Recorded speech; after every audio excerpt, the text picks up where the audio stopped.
Our next guest has hosted a terrific power showcase. In fact, it's called the Power Showcase. Going on, 15? This is year 16. Yeah, this is an annual visit for us. What's this, year 5 for us? At least. We're pleased to have Brian Domenico on with us once again, talking about the Power Showcase. Brian, good morning. Harold, Matt, as always, it's really nice to see you, and I appreciate you having me on. Well, we appreciate you coming on with us to kind of introduce our viewership to some of the kids that you've discovered and showcased in your Power Showcase. I mean, boy, the list is unbelievable. We watch the video of this thing all the time.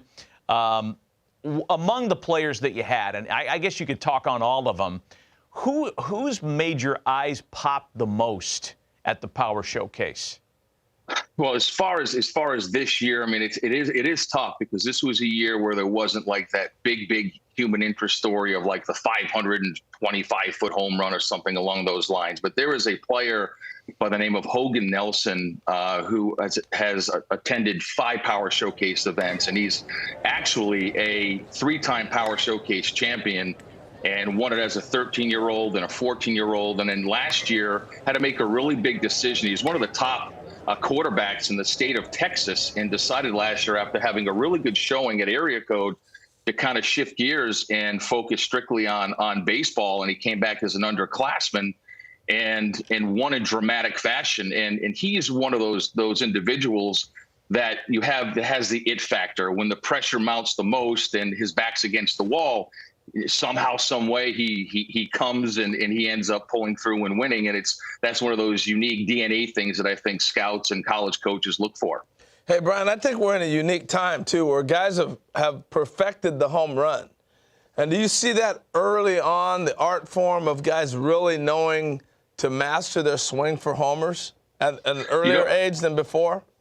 Yeah, I mean, I'm glad you brought that up. The old adage back in the day would be that home run derbies would ruin a player's swing. And I'd be like, that's not really true, because there's so many different swings that are applied in an at-bat, whether it's an 0-2 count, or you have to hit and run, or move a guy over, or have to purposely hit a fly ball to the outfield for a guy who got a tag from whatever base.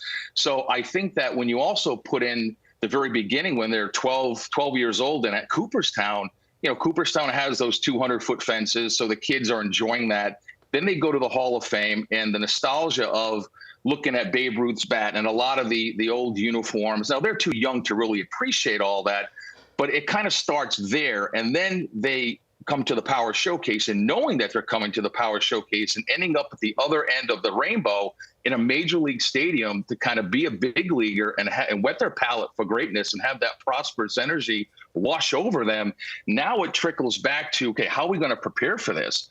And with how all the great metrics today with blast motion and hit tracks and how and Rapsodo and how their videos can be broken down, and how all of the hitting coaches are vast in so many different philosophies that they break down the kids' swings, and they really start to learn how to do that. Now, you can attest to this, Harold, that when you hit a ball and you square one up, it's smooth. It's one of the most beautiful moments in all of baseball, and obviously you have to elevate to celebrate. Elevate to celebrate. I love it. That's a good Gary line. Templeton couldn't have said it better himself. That's a good line. Hey, so how do I get invited if I'm a kid, and how's that process work to get there? If Matt wants to be a 13-year-old again, how's he get into this deal? Yeah, and that's a great question. And there's a lot of different ways that you can get in. Some parents will reach out to me. Obviously, I need to take a look at some video. Then I want to take a look and see what travelable organization they play for, the level of competition. And listen, I don't always bring in the absolute very, very, very best guys. There are some big lumbering young players that they just need to set some goals. And it's only a matter of time before the kinetics and everything starts to come together, and they find themselves and they take off. So again, parents can reach out through the website. And again, there's a lot of different ways, Harold. Hey, so give us some names of some players, either prospects in minor league ball or big leaguers who've come through the Power Showcase. Well, I think the most noticeable one was Bryce Harper, obviously. And then you had, Tristan Costas, who's now the starting first baseman for the Boston Red Sox. And when he did the Power Showcase, he hit 5 500-foot home runs, which was really incredible. And then it was Blaze Jordan that you and I had talked about many times. And then he won the junior Major League Home Run Derby. There was a young man by the name of David Denson that hit a 515-foot home run off the Jumbotron. That was back in 2012. Daniel Vogelback. I mean, there's countless guys in the big leagues. Tell us about this DiMaggio Lonero. Oh, DiMaggio Lonero, leaving nothing to the imagination. A very, very cool story. So his grandfather was an Italian immigrant. And so when he got to New York, just fell in love with baseball and obviously the New York Yankees. And when he had his son, which is DiMaggio's father, his name was Bill. When Bill grew up, he obviously was a diehard Yankee fan. So he decided to name his son DiMaggio. And his father was like, well, listen, that's kind of a tough name to live up to. And what's ironic is that DiMaggio actually told his father, and he knew about the event because two of his buddies at the event a couple of years ago, a player named Drew Rapepi, who actually was a two-time Power Showcase world champion. He told his father, he's like, I'm gonna go down and I'm gonna win it. And I think he put out some incredible numbers, 468 feet with his longest home run.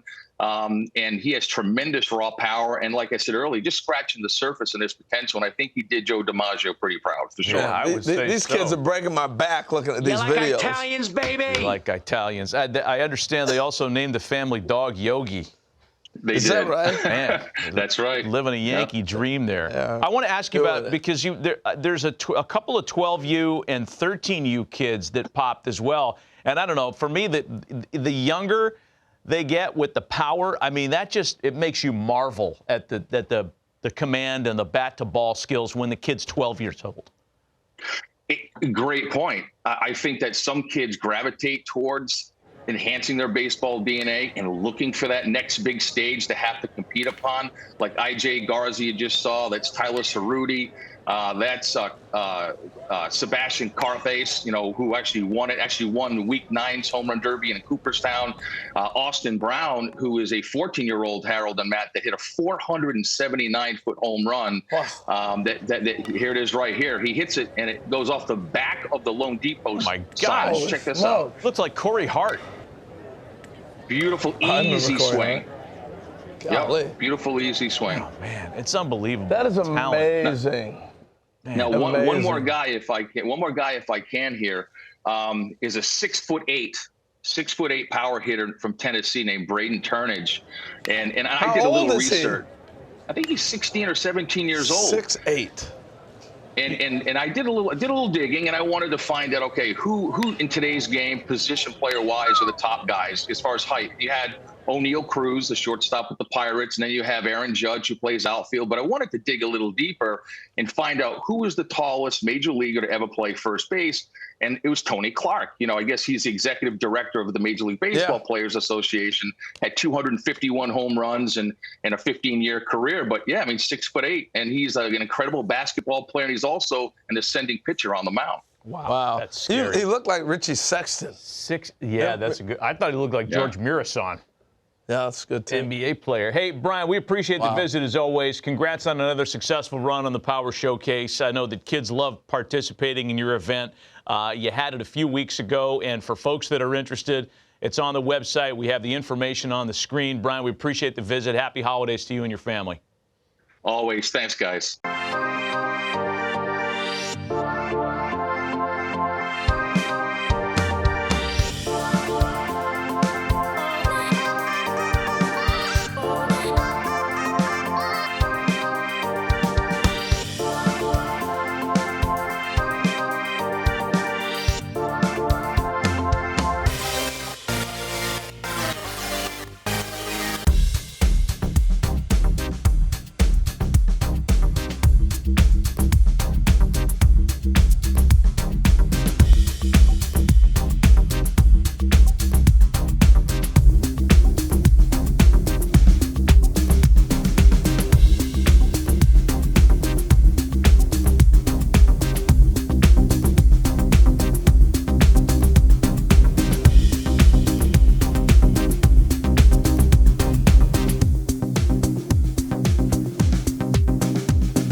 name's Nick Presto, scout Kansas City Royals.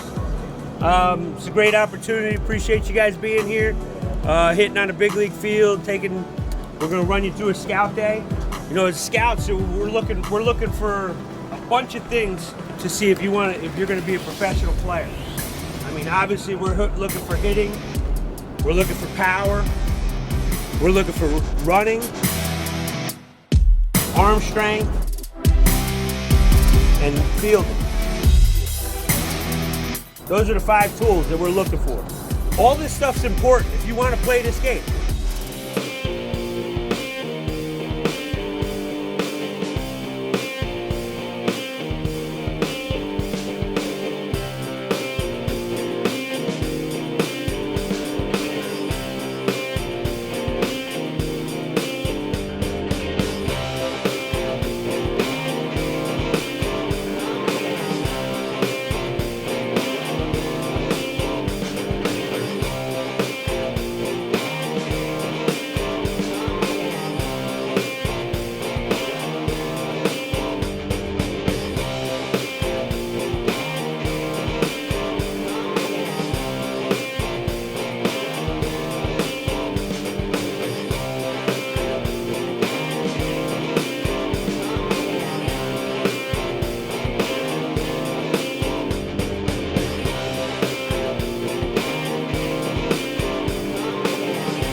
Representing Cuba, a catcher out of Elite Squad Academy, Alejandro Ludeiro.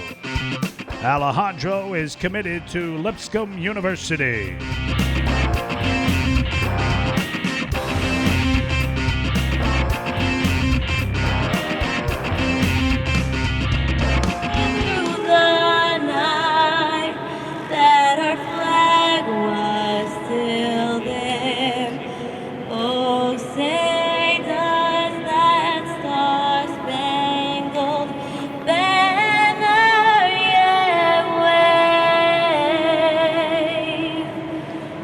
The land of the free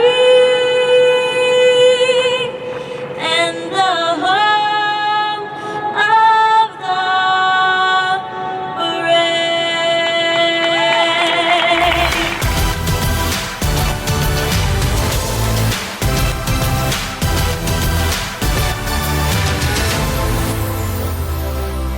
Gonna bring up to the plate desde Cuba, Alejandro Ludeiro.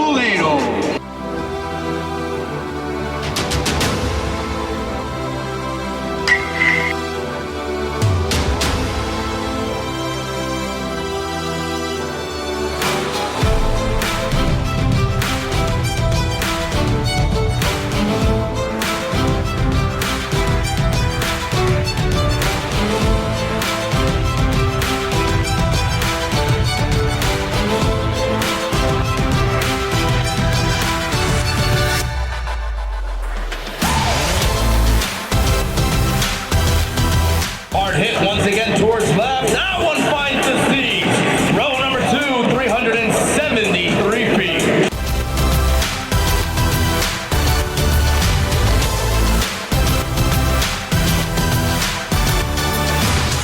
With 1 home run at 373 feet.